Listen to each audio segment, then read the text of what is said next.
Hello everyone, আজকে রবিবার আর দুপুরের লাঞ্চের দায়িত্ব ছিল আমার হাতে। তো ভাবলাম দুপুরে আজকে কী কী রান্না করেছি তোমাদের সঙ্গে একটু শেয়ার করে নিই। তো প্রথমেই আমি ফ্রাইড রাইস বানানোর জন্য এখানে ভাতটা বসিয়ে দিয়েছি। 90% মতন ভাত সেদ্ধ হয়ে এলে এখানে ফ্যান ঝরিয়ে নিয়েছি। তারপর কড়া বসিয়ে দিয়ে দিয়েছি ঘি আর একটু রিফাইন্ড অয়েল। তারপর একে একে সবজিগুলো আমি এখানে ভেজে তুলে নিয়েছি। গাজর, ক্যাপসিকাম, বিনস, মটরশুঁটি এই সমস্ত সবজিগুলোই আমি দিয়েছি।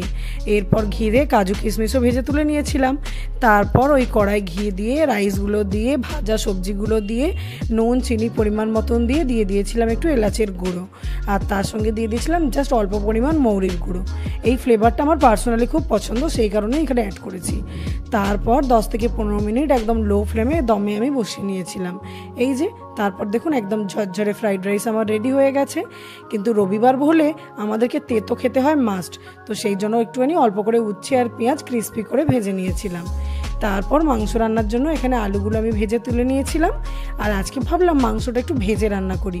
অন্যান্য দিনে অনেক রকমভাবে ট্রাই করি, আজকে একটু ইচ্ছা হলো মাংসটা ভেজে রান্না করার। সেই কারণে কড়াই তেল দিয়ে একটু নুন হলুদ দিয়ে মাংসটাকে আমি ভেজে তুলে নিয়েছি। তারপর ওই একই কড়াই তেজপাতা, শুকনো লঙ্কা, একটু গোটা গরম মশলা ফোড়ন দিয়ে পেঁয়াজগুলো আমি এখানে ভেজে নিচ্ছি। পেঁয়াজগুলো একটু লাল লাল হয়ে গেলে দিয়ে দিয়েছি অল্প পরিমাণ চিনি। তারপর আরেকটু কিছুক্ষণ ভেজে নিয়ে এখানে অ্যাড করে দিয়েছিলাম আদা রসুন বাটা।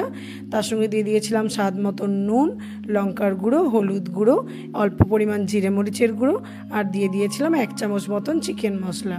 তারপর সমস্ত মশলা ভালো করে কষে নিয়ে দিয়ে দিয়েছিলাম একটা টমেটোটা দিয়ে ভালো করে কষে নিয়ে 10 থেকে 15 মিনিট মশলাটা যখন কাঁচা গন্ধ বেরিয়ে গিয়েছিল তখন আমি এখানে অ্যাড করেছিলাম মাংসটা।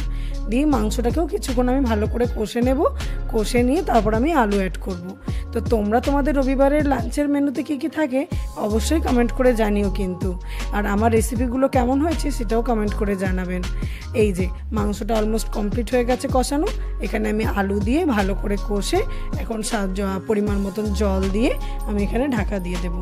যেহেতু আমাদের বাড়িতে প্রত্যেকে ফ্রাইড রাইস খায় না, কেউ কেউ রাইস খায়, কেউ কেউ ফ্রাইড রাইস খায়, সেই কারণে মাংসটা আমি একটু হালকা একটু ঝোল রেখেছিলাম, একদম গ্রেভি বা শুকনো করিনি।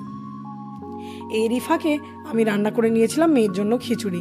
ও তো এখন বড়দের মতন খাবার খেতে শেখেনি, তাই ওকে আমি অল্প পরিমাণ ওই একটু চিকেন দিয়ে আর চাল ডাল দিয়ে খিচুড়ি বানিয়ে দিয়েছিলাম। আর এই যে মাংস আমার রান্না হয়ে গেছে, এখন আমি একটু গরম মশলার গুঁড়ো আর একটু ধনিয়া পাতা কুচি ছড়িয়ে মাংসটা নামিয়ে নিচ্ছি। আর এর মাঝখানে কিন্তু আমি চাটনি পাঁপড়ও রান্না করে নিয়েছিলাম, কিন্তু সেগুলো আর ভিডিও করা হয়নি। এই যে সার্ভ করে নিয়েছি, গরম গরম হাজব্যান্ডকে আর আমার মেয়েকে খেতে বসিয়ে দিয়েছি। এই যে দেখুন, ও তো খেয়ে বলেছে খুব ভালো হয়েছে। আপনাদের কেমন লাগলো ভিডিওটা কমেন্ট করে জানাবেন কিন্তু। দেখা হচ্ছে নতুন রেসিপি নিয়ে নতুন কোনো ভিডিওতে। ভালো থাকবেন, টাটা।